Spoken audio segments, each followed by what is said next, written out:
Ah, ci siamo? Ok. Allora, iniziamo. Benvenuti. Benvenuti in questa giornata particolare perché grazie davvero di essere qui, è martedì grasso, ci sono tanti giovani, per cui grazie per aver accettato il nostro invito a questo momento dedicato ai giovani e ai diversamente giovani. Con il candidato alla presidenza della Regione Sardegna Renato Soru. Facciamo un applauso.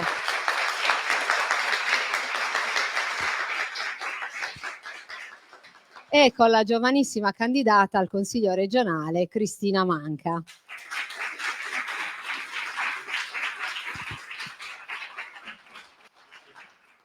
In questi giorni, pensando a questo momento, mi è venuto in mente una canzone famosissima e molto attuale, di Giorgio Gaber. La canzone è la canzone La libertà.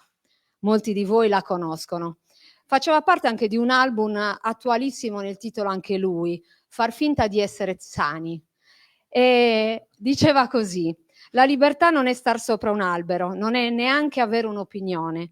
La libertà non è uno spazio libero. Libertà e partecipazione.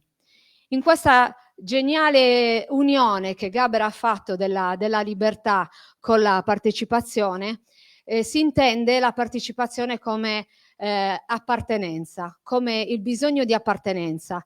Io lavoro con i bambini e con gli adolescenti e ci insegnano che uno dei bisogni fondamentali dei bambini e quindi di tutti, degli uomini, è proprio quello di appartenere a qualcosa, fin da subito. Il bambino, come noi, abbiamo bisogno di far parte di qualcosa, di sentirci dentro una strada, un percorso. E la partecipazione permette quindi di essere liberi. Quindi senza partecipazione non c'è libertà, è un concetto veramente importante.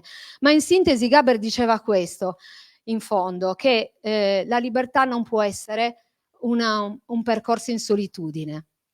Ma oggi questa partecipazione sembra essere venuta meno. Viviamo un tempo molto individualista, no? Dove veramente l'individualismo ha trovato in qualche modo complice anche la rivoluzione digitale, che noi forse abbiamo vissuto troppo velocemente e non sappiamo ancora gestire. Viviamo un tempo in cui la comunicazione, l'informazione, il confronto è sempre più difficile ed è mediato da interessi che spesso non capiamo. Si passa da momenti di estrema violenza che sono sotto gli occhi di tutti a quelli di estrema indifferenza. Qualcuno, lo dico sempre, i miei amici lo sanno, mi sembra di essere arrivati in un momento in cui prevale nel dialetto elegantissimo sassarese il motto "Caddi Luvazzi va". Questo è proprio, e poi la deresponsabilizzazione che nasce già dai bambini, no? Per cui è sempre colpa di qualcuno, è sempre colpa di qualcuno, che non siamo noi e comunque ciò che accade è sempre fuori da noi. Gli altri devono cambiare, noi mai. E quindi è possibile allora oggi ancora essere liberi? Diceva una persona che io stimo moltissimo che per mantenere schiavo un popolo basta togliere la capacità di domandare, di desiderare il vero, sostituendo il bisogno infinito di bellezza, di giustizia, di verità, di libertà con dei surrogati anche affascinanti. E anche questo è sotto gli occhi di tutti. Tutto concorre a tacere di noi, diceva Montale. Ma veramente è tutto così? È possibile che no, non ci sia altro che questo? Che una società che non va bene, le guerre, il lamento continuo. È possibile che non ci sia speranza?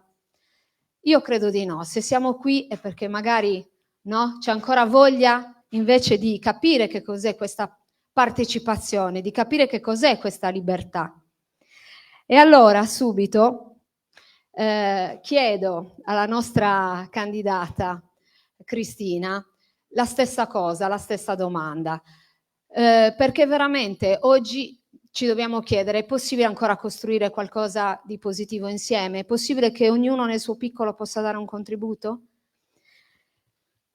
E a Cristina chiedo, gliela giro questa domanda, gliela giro insieme al famoso Kadilo Vaziva, ma perché? Perché sei qua oggi? E glielo chiedo perché Cristina è laureata in economia e commercio, ha un master alla Bocconi in logistica e trasporti, lavora, e questa è una fortuna ma non è neanche scontato, nell'azienda del padre, un'azienda fiorente di trasporti, ha tanti amici, è sempre, ha una vita negli alti e nei bassi, nella vita di tutti felice. Ma allora veramente Cristina, chi te l'ha fatto fare a candidarti?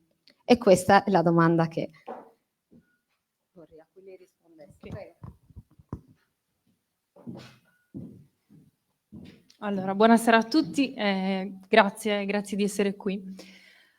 Allora, innanzitutto riprendo un po' il discorso che ha fatto Paola, chi me l'ha fatto fare. Allora, io quando ho finito il master a Milano ho iniziato un'esperienza di lavoro a Milano e a un certo punto ho deciso di tornare. Quando ho deciso di tornare però ho pensato, l'avrei fatto se non avessi avuto questa sicurezza a casa?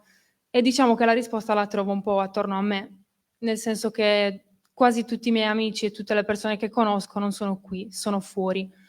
Quindi in primis lo faccio per questo, lo faccio per gli altri, per riportare a casa gli altri. E perché io credo che ci sia una speranza in quest'isola. È vero anche quello che diceva Paola, cioè che molto spesso noi giovani ci siamo allontanati dalla politica, perché la politica ha dei meccanismi che non capiamo. Molti giovani poi in realtà, secondo me, si impegnano molto nella politica, non nella politica di partito, ma in questo periodo ho conosciuto tantissimi ragazzi che si impegnano nelle associazioni, fanno volontariato, lottano per il clima, per i diritti di tutti. Quindi in realtà io non direi che i giovani sono disinteressati, ma che si sono disinteressati a un certo tipo di politica, perché a livello nazionale vediamo personaggi che dicono tutto e poi il contrario di tutto, che non fanno altro che accusarsi di aver fatto e di non aver fatto. A livello locale poi vediamo che la politica non ha niente da darci se noi non abbiamo qualcosa da dare in cambio, in effetti, no? Quindi penso a un ragazzo della mia età che vuole stare qui, vuole lavorare, vuole fare qualcosa per la sua isola, ma non può farlo perché la politica di questi 5 anni è stata una politica clientelare, dove tu avevi qualcosa se avevi qualcosa da dare in cambio, avevi i mezzi per arrivare a un certo livello che potesse ascoltarti. Io, visto che Paola ha citato una canzone, voglio citare un'altra canzone di Guccini, Dio è morto, che dice: penso che la mia generazione preparata a un mondo nuovo è una speranza appena nata. Quando ho deciso di aderire a questo partito è proprio questo quello che ho sentito, una speranza nuova, perché effettivamente tutto quello che noi ci proponiamo di fare è rendere questo posto un posto di nuovo accogliente, non solo per i sardi che vogliono tornare, ma anche per tutti coloro che vogliono avvicinarsi al mondo della Sardegna, che è un mondo bello, attrattivo, che ha tante opportunità da offrire. Ed è anche per questo che io ho voluto fortemente questo incontro con i giovani oggi, perché voglio appunto offrire a voi l'opportunità di conoscere questo mondo. Per cui vi chiedo di andare a votare e trascinare tutti quelli che conoscete a votare per noi, perché veramente rappresentiamo una speranza nuova. E l'unico modo per essere liberi è partecipare, prendere parte alla vita politica, prendere parte alle decisioni. Non serve a niente lamentarsi e lasciare le proprie lamentele da una parte, serve portarle nei luoghi dove serve. E questo è uno di quei luoghi. Grazie mille.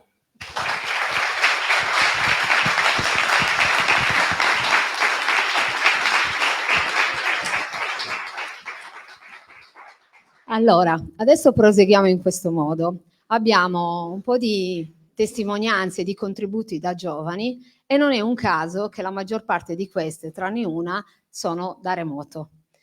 Anzi, la prima che vedremo è un video di un ragazzo sassarese, Marco Arru, che è sentite le nuove professioni, Global Customer Insight Expert di una multinazionale con sede a Berlino. Ci ha mandato un video proprio oggi dall'aeroporto, ci spiegherà lui perché. Poi proseguiremo con altre testimonianze per poi concludere con la proposta, il contributo importantissimo di Renato Suru. Quindi prego dalla regia Marco Arru.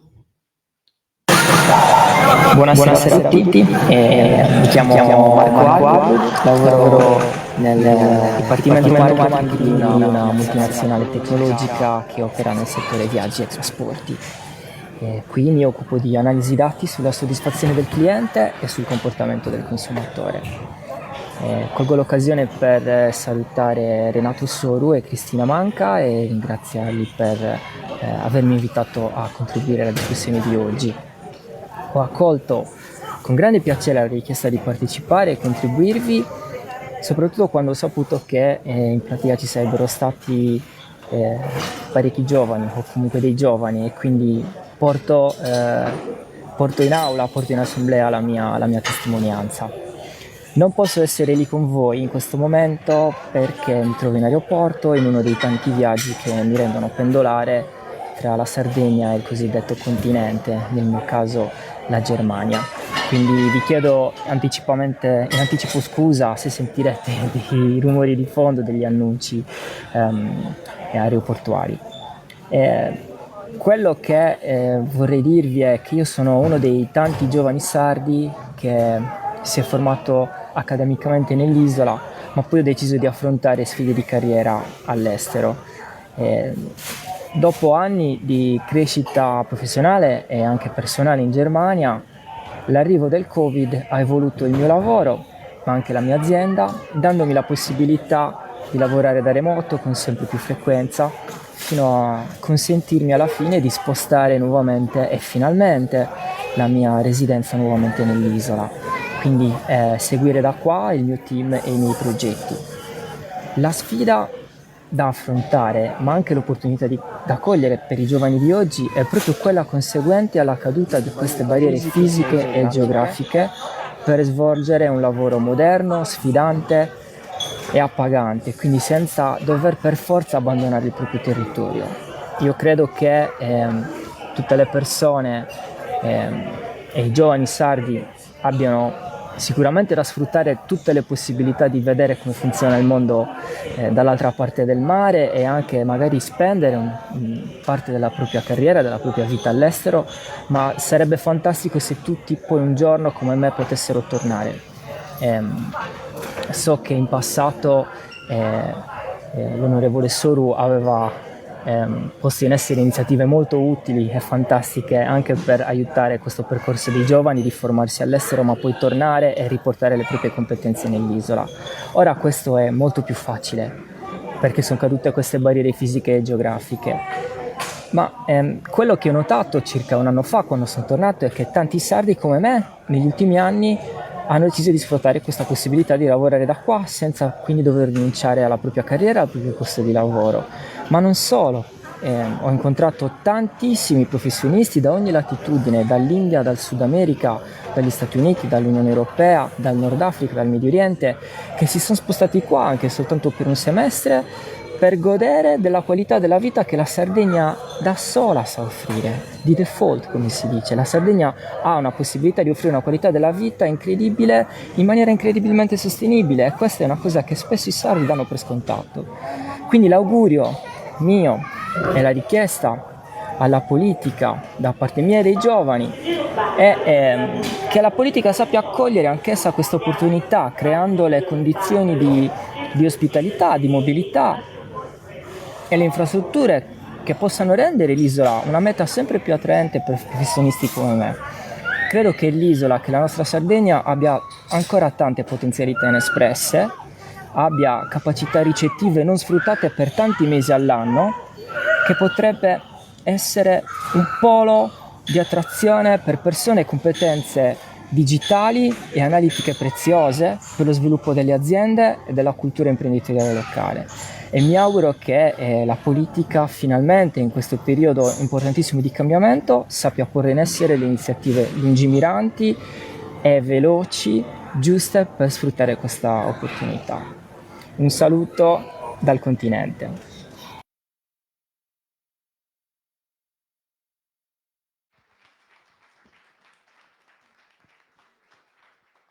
Bene, i temi un po' si stanno definendo, no? Allora, adesso ci colleghiamo con Antonella Secchi, che è CEO di Oralae, che appunto interverrà da remoto. Prego la regia, ci colleghiamo. Ciao a tutti, mi sentite? Sentiamo ma non vediamo in questo momento. Mi sentite? Perché io sono connessa, non so se mi sentiate. Eccoci qua. Mi sentite? Ciao a tutti. Benvenuta. Ok, sì, va bene, allora l'audio va. Allora, intanto grazie a tutti, grazie a Cristina Manca, grazie alla professore per avermi coinvolta oggi. Cercherò di essere breve. No, non mi sentite? Non benissimo. Non benissimo. E non so come fare perché provo ad abbassare e alzare il mio volume. Così va meglio? Così va meglio? Gli auricolari? Dovresti usare, se ce li hai, gli Provo a auricolari. mettere gli auricolari.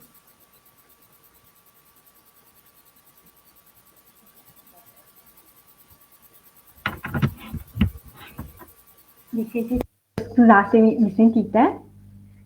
No. Sì? Meglio. Perfetto, vi sento anch'io.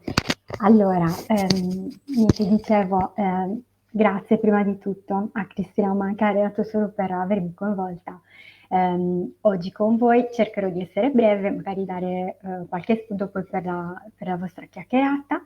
E grazie per la presentazione. Comunque per adesso non mi definisco CEO, ma semplicemente founder di Oralae, perché ovviamente l'azienda è molto piccola, stiamo iniziando, quindi speriamo di andare avanti, di essere sempre più forti, però per adesso sono la founder di Oralae e sono di Ittiri, quindi una compaesana di Cristina e niente, vi racconto un po' il mio percorso così magari può dare degli spunti per capire qual è stato il percorso,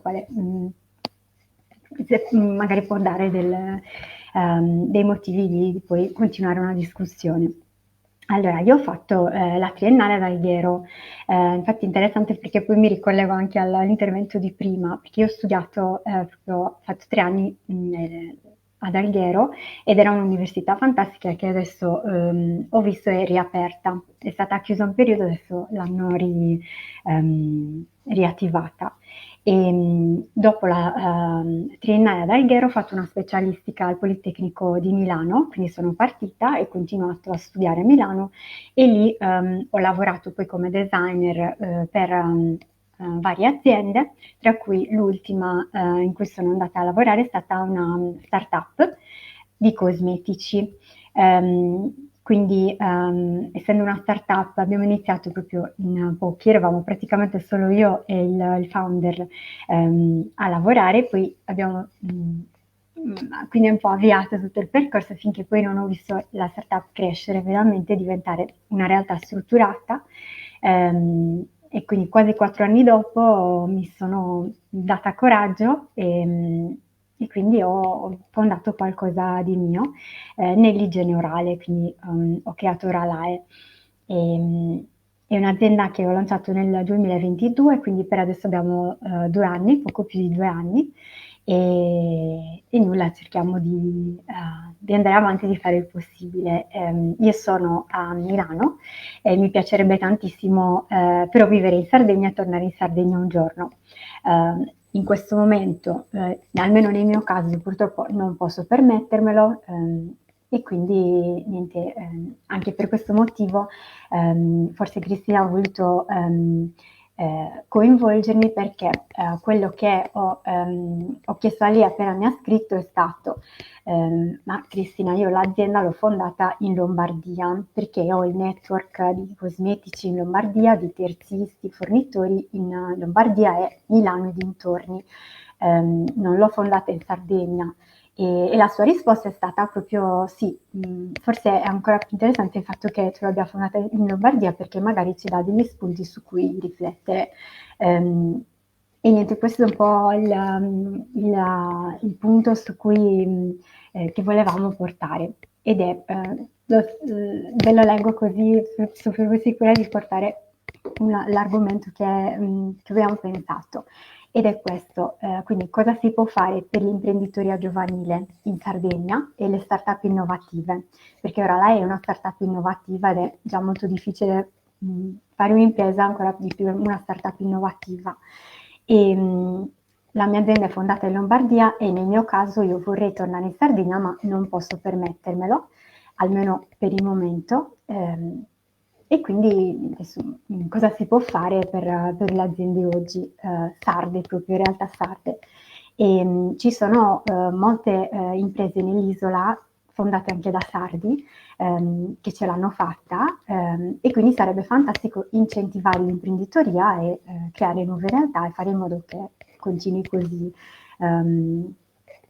l'imprenditoria sarda, perché ce lo possiamo permettere, possiamo farlo. Nel mio caso no, ma sono sicura e vedo comunque realtà fantastiche che si creano, che quindi possono farcela, quindi magari è un bello spunto anche poter darci fiducia, sia ai giovani che a comunque qualsiasi imprenditore che vuole creare valore in Sardegna. E niente, io adesso spengo il microfono, vi ringrazio ancora. Grazie a te, grazie Antonella per questo contributo. Possiamo anche fare un applauso che gli serve anche come incoraggiamento.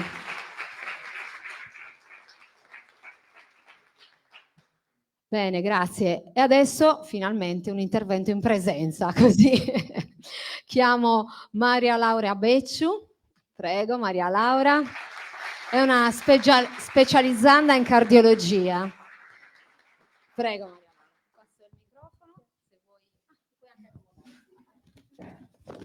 Buonasera a tutti e a tutte, e ringrazio Cristina per avermi dato la possibilità di parlare e ringrazio Renato Soru.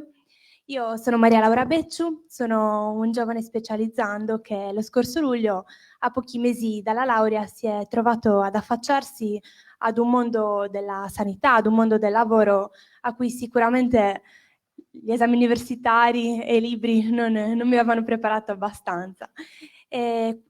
Ciascuno dei quasi 100 neolaureati che hanno prestato giuramento si è trovato a rapportarsi con le più svariate realtà del nostro sistema sanitario regionale, dalla medicina sul territorio alla medicina di base, dai centri di accoglienza per migranti fino all'RSA, alle case di riposo, per arrivare poi all'ambito ospedaliero, declinato nelle diverse specialità che ognuno di noi ha scelto.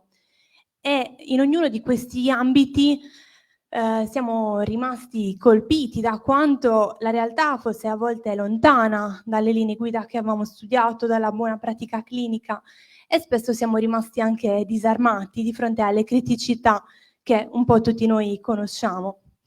Sul territorio la medicina di continuità assistenziale, quella che tutti conosciamo come guardia medica, in molti paesi è rimasto ormai l'ultimo baluardo in paesi totalmente sprovvisti di medico di medicina generale, ma lo fa molto a fatica perché spesso mancano i farmaci, mancano anche delle banali strumentazioni che consentirebbero di alleggerire dei pronti soccorsi già congesti.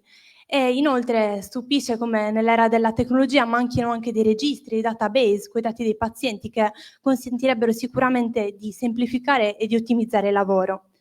E la medicina di base altrettanto è uno degli strumenti più preziosi che abbiamo, della prima interfaccia tra il cittadino e il sistema sanitario, ma sta subendo in un certo senso deprofessionalizzazione, perché il tempo da dedicare al paziente, alla clinica, è sempre meno, a favore di sempre più tempo trascorso al computer, su WhatsApp, al telefono, per via dell'aumento del tetto massimo dei pazienti e della burocratizzazione di ogni fase del lavoro. Ed in questo ambito ho avuto modo di scontrarmi con uno dei più grandi problemi, delle più grandi criticità della nostra regione, ma penso in generale del nostro paese, che sono le lunghissime liste d'attesa per accedere a visite specialistiche, esami strumentali o anche interventi chirurgici in elezione. Per me è stato molto complesso spiegare a pazienti con qualsiasi tipo di problema, problemi chirurgici, problemi internistici o psichiatrici, che la prima visita disponibile per loro sarebbe stata tra 6 mesi o 1 anno. E in questo contesto ho realizzato come la salute, che è un diritto imprescindibile, sancito dalla nostra Costituzione, spesso fosse preclusa a coloro che non potevano permettersi una visita a pagamento, una visita privata. E poi molti di noi sono arrivati a dover scegliere una specialità. Molte però, come sapete, sono andate deserte qui a Sassari e anche nel resto d'Italia, in particolare geriatria, urologia, medicina d'emergenza e urgenza, anestesia e rianimazione, medicina interna hanno contato pochissimi o alcune volte nessun iscritto, quindi molte borse sono rimaste vacanti. Questo perché non tanto perché non ci sono i medici, ma perché quelli che ci sono spesso scelgono di andare all'estero, scelgono delle specialità meno usuranti e meglio retribuite. Io credo che questo sia un lavoro che non può essere fatto senza passione, senza la massima dedizione, ma credo anche che sia un lavoro e come tale debba essere tutelato e difeso. Penso che la nostra isola sia ricca di risorse umane, di persone che ogni giorno spendono tutte le loro energie e si sacrificano anche in contesti in cui le risorse mancano, cercando di sopperire a tutto ciò che non c'è. E auspico un futuro in cui la politica e la gestione amministrativa, utilizzando le risorse in maniera intelligente, in maniera mirata, possa rendere la nostra sanità, la sanità della nostra regione, un fiore all'occhiello, perché i presupposti possono esserci. E inoltre auspico una sanità che finalmente possa mettere al centro il paziente, non inteso come malattia, come malato, ma in senso totalizzante, omnicomprensivo, come persona nel suo benessere totale, perché questo è l'unico modo per recuperare la fiducia perduta reciproca che deve esistere tra medico e paziente e che è lo specchio di una sanità che funziona. Grazie a tutti. Grazie Maria Laura.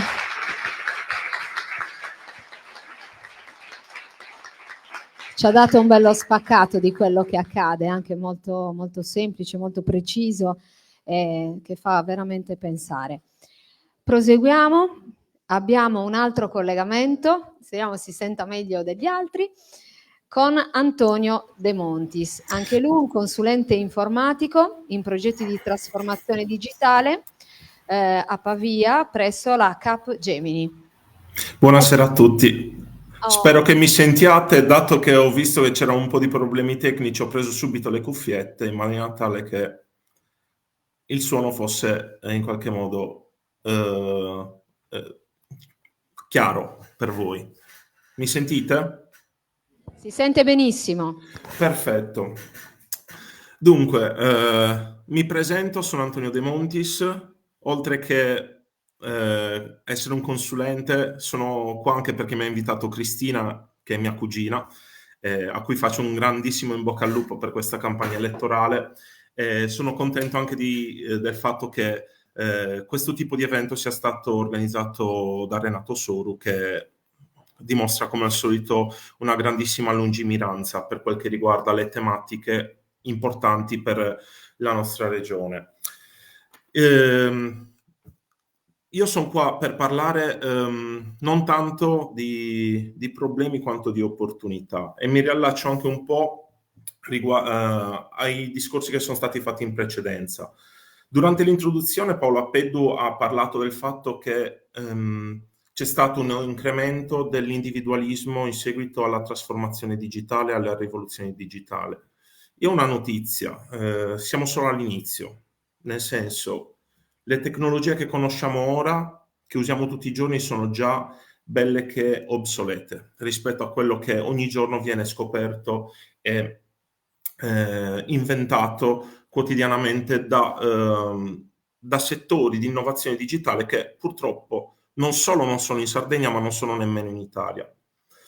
Per me però, perché parlo di opportunità? La Sardegna, come sappiamo benissimo, è un'isola. E un'isola ha tantissimi punti di debolezza, ovvero le infrastrutture affinché possa funzionare costano molto più che negli altri posti. Bisogna in qualche modo anche creare una rete interna e quindi è molto difficile per un'azienda pensare di venire in un'isola come la Sardegna a mettere un impianto di produzione, perché gli costerebbe di più. Allora, in seguito a questa riflessione, io ho pensato, cos'è invece quel settore che non ha nessun problema per quel che riguarda le barriere geografiche? La risposta è che sono i servizi. Io lavoro in una società di servizi. I miei clienti stanno in tutto il mondo. I progetti per cui lavoro attualmente inizio una fase di progetto che è localizzata in India e nonostante questo io posso seguirlo tranquillamente dalla mia casa a Pavia. E io dico, ma se lo posso fare da Pavia, che la sede della mia azienda è a Milano, perché non si può fare in Sardegna? Capgemini, l'azienda per cui lavoro, in questi giorni ha annunciato l'apertura di un hub di innovazione a Bari con la creazione di 750 posti di lavoro nuovi. E io dico, ma perché a Bari e non in Sardegna? In realtà il motivo c'è. Il motivo c'è. La Sardegna per diversi anni non ha investito nella formazione, non ha investito nelle infrastrutture. E questo lo vediamo davanti agli occhi di tutti, o perlomeno magari abbiamo anche investito nella formazione, però mancando tutto il resto, i ragazzi sono andati a lavorare fuori. Sono andati a lavorare a Milano, sono andati a lavorare magari anche all'estero. Questo non significa che noi non abbiamo cervelli, non abbiamo competenze. Il problema è che però non siamo in grado di trattenerle. Allora, quello che dico io è, ho messo alcuni punti. Insularità che può essere superata con le tecnologie digitali, un tipo di settore che non risente delle problematiche di tipo geografico, ovvero quello dei servizi, e la mancanza di investimenti per quel che riguarda la formazione e l'università. Se noi puntassimo fortemente su questo settore, mettendo non soltanto soldi per le borse di studio, ma anche per attrarre migliori docenti in grado di insegnare queste competenze, noi non avremo nessun motivo anche di andare a studiare fuori, perché anche uno dei motivi per cui una persona, una volta che termina gli studi e che rimane nel posto in cui è, che ovviamente dopo che stai 5 anni in una città ti crei una tua vita e rimani là, la tua vita adesso è in quel posto. Se invece la Sardegna fosse in grado veramente di formare i propri talenti in casa, portando da fuori i più grandi esperti di ciascun settore, allora se io studio qua, rimango qua anche per lavorare. E a quel punto, avendo dei talenti ben formati e dei talenti ben istruiti e con competenze trasversali, io posso anche facilitare affinché le aziende, le grandi multinazionali o anche delle start-up si insedino in Sardegna. Dunque, cercherò di non tediarvi ulteriormente, cerco solamente di, dato che il tema della conferenza è la Sardegna di oggi e del futuro, oggi cosa possiamo fare? Attualmente uno dei settori che ha carenza più alta di risorse umane in Italia a livello strutturale è il tipo di lavoro che faccio io, ovvero il consulente informatico per progetti di implementazione software. Questo tipo di lavoro consente di acquisire un sacco di competenze e una conoscenza delle aziende capillare. Quindi se noi fossimo in grado di mettere degli investimenti affinché questo nuovo settore si sviluppasse in Sardegna, noi potremmo ottenere in cambio come delle esternalità positive la crescita del capitale umano formato per la Sardegna, quindi un aumento anche di persone che sono in grado di essere classe dirigenti, un aumento di competenze imprenditoriali e di innovazione e poi anche attrazione per gli investimenti e incremento per anche le infrastrutture. Non ho altro da aggiungere, vi ringrazio nuovamente e spero che quello che vi ho raccontato non sia stato troppo fuori tema in qualche modo. No, assolutamente. Grazie Antonio.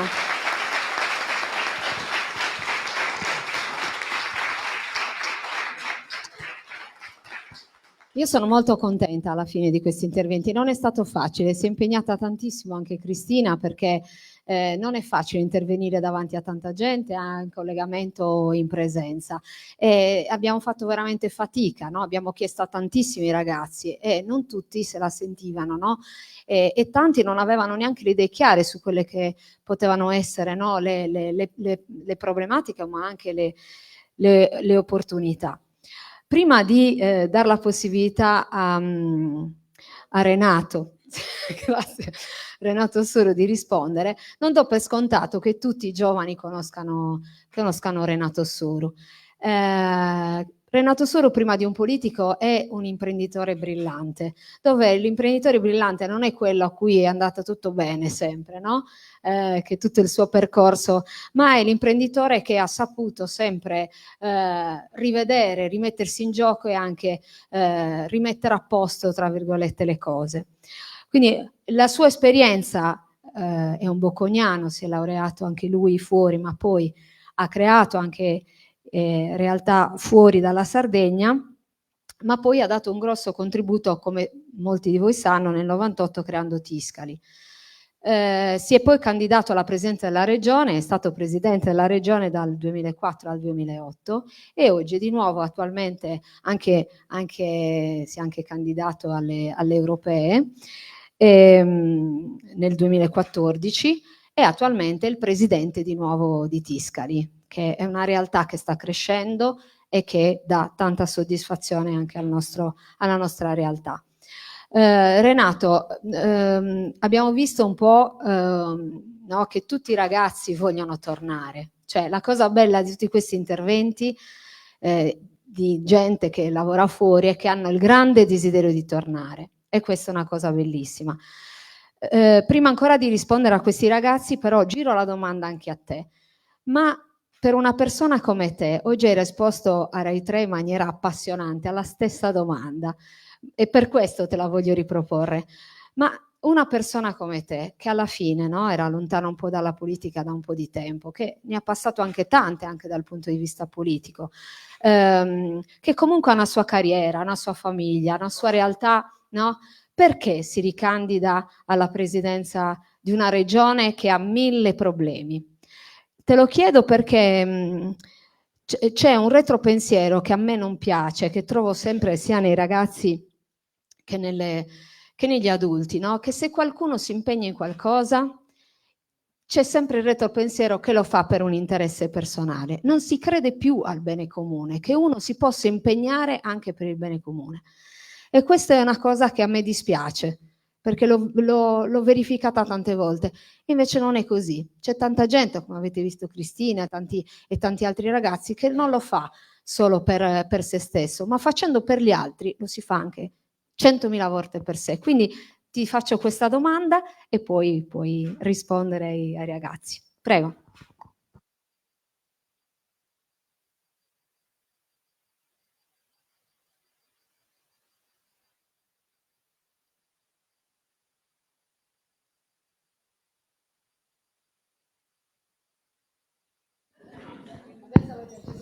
Adesso l'ho acceso. Perché mi sono candidato, insomma, perché mi sono riaffacciato alla politica nel 2024, esattamente 20 anni dopo in cui mi sono affacciato per la prima volta.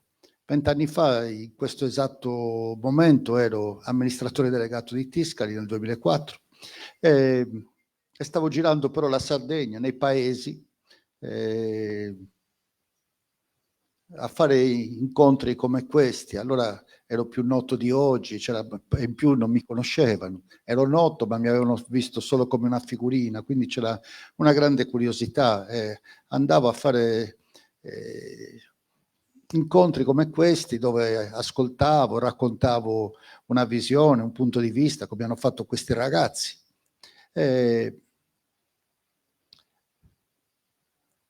E così, strada facendo, è nata la candidatura col centro-sinistra e abbiamo vinto le elezioni nel 2004. L'ho presa da lontano per dire che era totalmente inaspettato il mio incontro con la politica in quel momento. Io stavo facendo il mio lavoro, hai detto tu, Tiscali è iniziata nel 1998, ma prima avevo fatto delle cose. In quel momento Tiscali aveva 3 milioni di utenti in tutta l'Europa, gestivamo più di 10 milioni di email europee, avevamo una grande, frenetica, entusiasmante attività a Cagliari. A Cagliari eravamo più di 1200 persone, insomma, avevamo appena realizzato un campus. E poi ha iniziato a venire a trovarmi a casa delle persone, ma sai, tu stai facendo molto bene, ma perché non fai il presidente della regione? E poi è venuto un altro, ma tu stai facendo molto bene, dovresti fare il presidente della regione. Ho detto, ma sto facendo questo, esattamente come ha fatto lei prima. Ho detto, ma io sto facendo politica, ho assunto delle persone, stiamo facendo innovazione, ho fatto formazione a più di 100 giovani e poi li abbiamo assunti, insomma sto facendo politica, potrei un giorno sì, un giorno no, mi chiedono di trasferire la società a Milano, così siamo più sicuri, abbiamo più collaborazioni, siamo più vicini al mercato, e io l'ho inchiodata in Sardegna pensando che non sia giusto trasferirla, perché mi sembra che appartenga un po' a tutti. Quindi sto facendo politica. E poi hanno iniziato a venire altre persone, fino a un signore che aveva un grande passato, una grande esperienza politica in Sardegna, un intellettuale ancora oggi, sassarese, ma non lo cito. E lui mi ha detto, ma sai, ci diamo del lei, ho detto, è vero, lei sta facendo molto bene, può continuarlo a fare, e va benissimo tutto quello che fa, però mi sembra che oggi i giovani curino soprattutto la propria ambizione personale.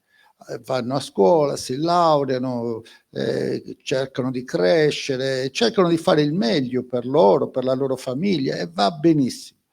Ma noi forse sarà perché siamo cresciuti nel dopoguerra, sarà perché era ancora più viva la necessità di ripartire, di fare uno sforzo comune per ripartire. E noi sentivamo sempre l'idea di realizzarci noi, ma di realizzarci anche noi insieme agli altri. Avevamo sempre un progetto per noi, ma anche dentro un orizzonte per tutti gli altri. E quindi, insomma, la politica è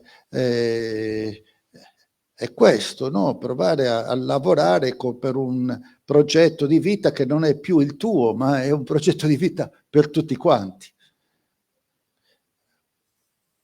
E questa cosa mi ha fatto un po' riflettere, mi ha fatto pensare, ma insomma io effettivamente sto facendo il mio lavoro, sto bene, mi piace, viaggio tanto, però mi lamentavo sempre.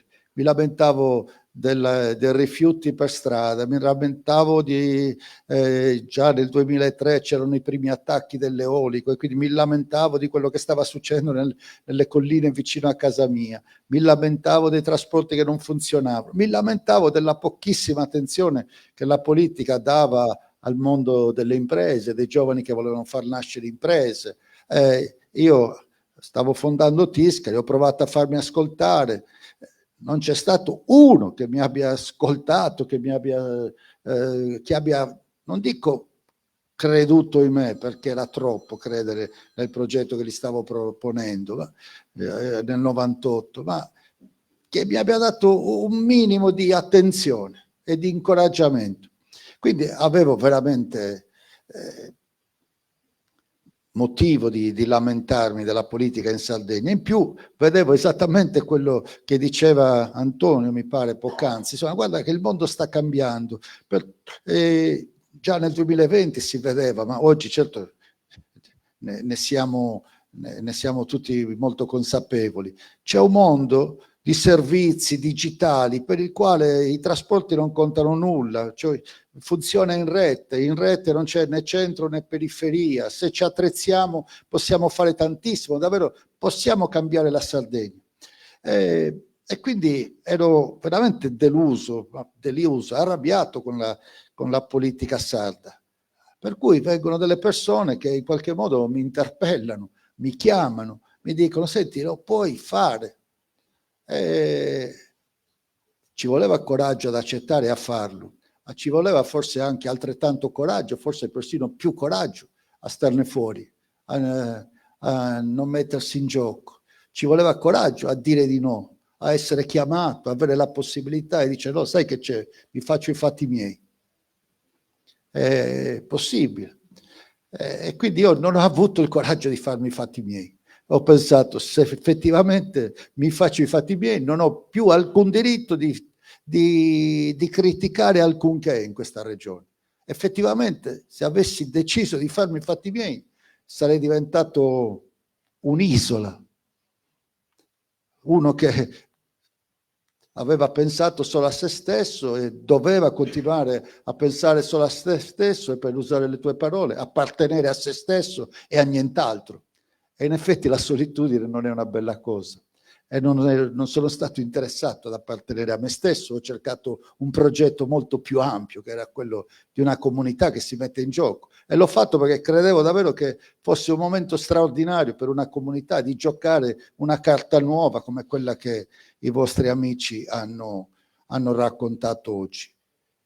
Questa è la storia di 20 anni fa. La storia di oggi è che non mi ha chiamato nessuno. Anzi, mi hanno detto: scusa, stai lontano, hai già fatto troppi danni.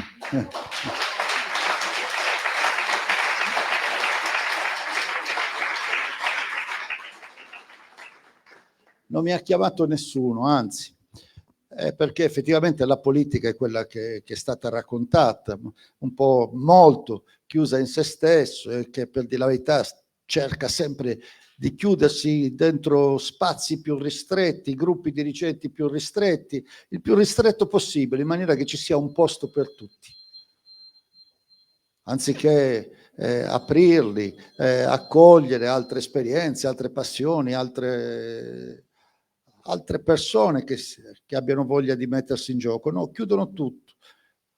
Il più ristretto possibile, meno siamo e più siamo garantiti che c'è un posto per noi, un posto di potere. E la politica è diventata talmente poco interessante che effettivamente è rimasta sola. Non c'è una discussione, non c'è un dibattito, non c'è nulla. Va bene, io ero per conto mio qualche mese fa, ero tornato al mio lavoro, ho ripreso in mano l'azienda, ho fatto l'amministratore delegato, l'ho portata in un momento di crisi a un momento migliore, fino alla fusione con dei partner americani importanti, e poi da amministratore delegato sono passato a fare il presidente qualche mese fa, anzi un annetto fa. E devo dire che sto prendendo troppo tempo, però devo dire anche che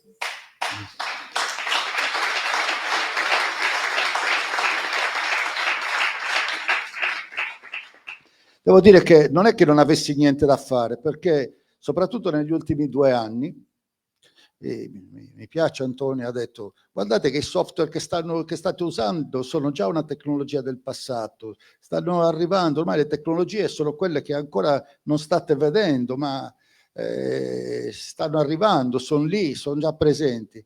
Bene, su quelle tecnologie nuove, che è l'intelligenza artificiale, negli ultimi 2 anni, mi fa piacere dirlo, noi abbiamo fatto un progetto, forse uno dei più avanzati in Italia, se non dei più avanzati. Abbiamo partecipato a un super bando europeo, non i bandi normali, un super bando europeo che serviva per costruire il cloud europeo. E in questo progetto hanno partecipato centinaia di imprese europee, le più grandi: Deutsche Telekom, Telefonica, TIM, Capgemini, Atos e tante altre. Hanno vinto 4 aziende italiane, 28 aziende in tutto. Tra queste aziende c'è Tiscali, e Tiscali, insieme anche ad un'altra piccola società che io ho fondato lateralmente, ha ha vinto un progetto da oltre 100 milioni di euro sull'intelligenza artificiale e come fare i modelli di intelligenza artificiale non nativi negli Stati Uniti con i dati americani sulla lingua inglese e controllati con i dati che vanno trasferiti negli Stati Uniti, ma nativi con la lingua italiana o col francese o con la pluralità delle lingue europee, con i dati italiani o europei e con i dati che rimangono in Europa. Quindi siamo stati scelti per un progetto bellissimo, ambizioso, che è stata la cosa che mi ha occupato di più di questi anni. Quindi lo dico, ho da fare, ho da dove tornare. Però ho visto ancora una volta l'emergenza della Sardegna e questa trasformazione che sta accadendo nel mondo e nelle tecnologie. È esattamente le esperienze che loro hanno raccontato di ragazzi che oggi lavorano da casa. Qualcuno lavora chissà dove, ma qualcuno lavora vicino a casa mia. Ho incontrato l'altro giorno, un giovane che mi ha salutato, ha lavorato per 20 anni a Tiscali, mi ha salutato, sono andato via, ma ho imparato tanto. Dove stai lavorando? Sto lavorando per Microsoft. Ebbene, cosa ci fai qui? Però lavoro da casa. Lavori da casa per Microsoft? Sì, faccio il consulente sulla transizione digitale per tante aziende fuori dalla Sardegna, ma fuori anche dall'Italia, e lavoro da casa. Un po' mi manca anche non incontrarli, ma devo lavorare da casa, il contratto è questo. Ho l'obbligo di stare in azienda 20 giorni all'anno. 20 giorni all'anno vuol dire, che cos'è? 2 giorni al mese, meno di 2 giorni al mese. E come lui, tanti altri, persino mio genero sta lavorando, il suo capo è in Vietnam. Lui parla tutti i giorni col suo capo che è in Vietnam, sono un team di lavoro sparso per il mondo, l'azienda americana, e lui lavora da casa sua a Cagliari. Qualcuno preferisce non lavorare da solo a casa per non stare solo e vogliono lavorare negli spazi di coworking dove stanno assieme, hanno relazioni, si scambiano idee, progetti, eccetera. Quindi c'è questo mondo, è lì. Solamente la politica non lo sta vedendo e non lo vuole vedere. Quindi ancora una volta io vedo che stanno succedendo delle cose, vedo che ci sono delle opportunità nuove, vedo che c'è lo sconforto dei diritti negati, quello che ha raccontato lei benissimo sulla sanità, ma possiamo parlare dei diritti negati nella scuola, nei trasporti. E la politica non sta dicendo nulla. Non stava dicendo nulla sulla grande opportunità di questa trasformazione digitale, della transizione energetica, la grande opportunità legata alla maggiore attenzione al verde, alla qualità ambientale. Tutte temi dove da una parte c'è un pericolo e si può vedere un pericolo, ma dentro c'è una grande opportunità che va a essere colta, che può essere colta. Io questa volta me lo sono detto io. Mi propongo, peraltro ho proposto temi, argomenti e ho proposto discutiamone insieme, però la politica ha messo un muro, ma sono contento che l'abbia messo perché mi ha costretto a trovare una strada nuova che reputo molto più interessante e più promettente, più adatta. Ho risposto prendendomi troppo tempo, non lo faccio più, però il tema era esattamente questo. Una volta mi hanno chiamato e non ho potuto dire di no. Un'altra volta non mi hanno chiamato, ma mi sono preso autonomamente la responsabilità di farlo, pensando che ancora una volta posso lavorare per me e ce l'ho, ma mi piace molto di più lavorare per un io molto più vasto. E d'altronde è una bella soddisfazione mettere su una bella azienda. Ma pensate che soddisfazione è tirar su una regione, una comunità che smetta di essere povera, smetta di essere poco ambiziosa, smetta di essere in ritardo e crescere tutti insieme. Ho sempre ritenuto che sia un modo migliore di spendere la vita, insomma.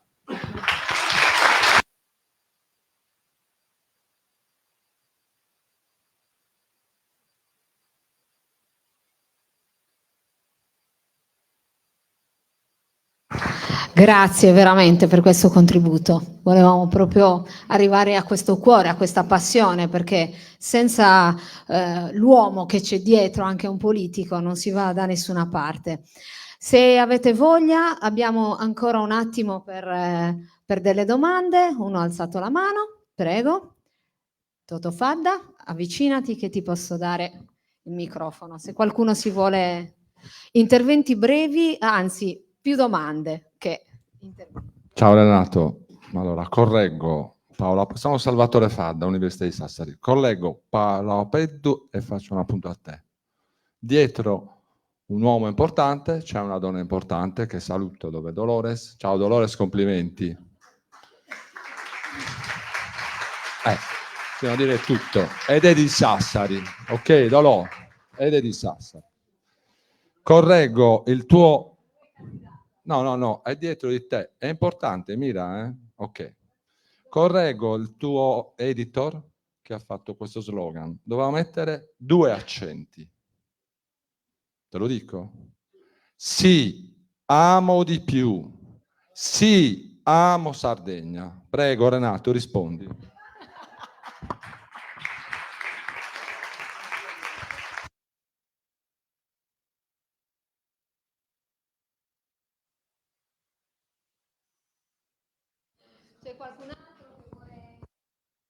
C'è qualcun altro che vuole fare delle domande? Coraggio, questa partecipazione, facciamola un po' sentire.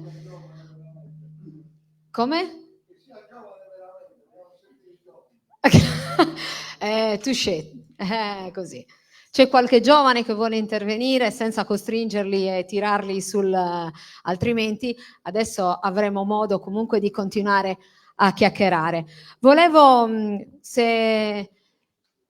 se non ci sono altre domande, concludiamo questo bel momento e lo concludiamo in questo modo. C'è un bel brano che troviamo nel sito che un po' stanno tutti riprendendo e lo riprendo anch'io perché mi piace tantissimo.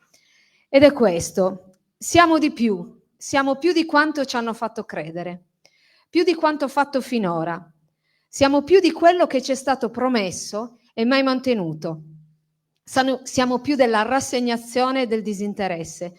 Siamo storia da millenni, costruttori, navigatori e combattenti. Siamo una lingua, un sapere antico. Siamo innovazione, creatività, abilità, concretezza e coraggio. Siamo accoglienza, cura, amicizia e solidarietà. Siamo braccia sotto la cenere. Siamo una comunità che prende in mano il proprio destino. Siamo una rivoluzione gentile. A questo vi invitano i nostri candidati a iniziare un nuovo percorso che non inizia e finisce con le regionali, ma continuerà per i prossimi anni, sperando in una partecipazione di tutti, giovani e meno giovani. Vi invitiamo, chi vuole, a partecipare alla festa di chiusura della campagna elettorale che si terrà al Teatro Verdi di Sassari il 22, sarà una festa, vi invitiamo. E vi invitiamo anche a lasciare i vostri dati, la vostra email per potervi coinvolgere in altre iniziative che porteremo avanti da adesso in poi. Vi ringrazio per questa serata, ringrazio i nostri ospiti. Adesso proseguiamo con un buffet all'aperto, per cui chi vuole rimanere con noi è ben accetto. Prego.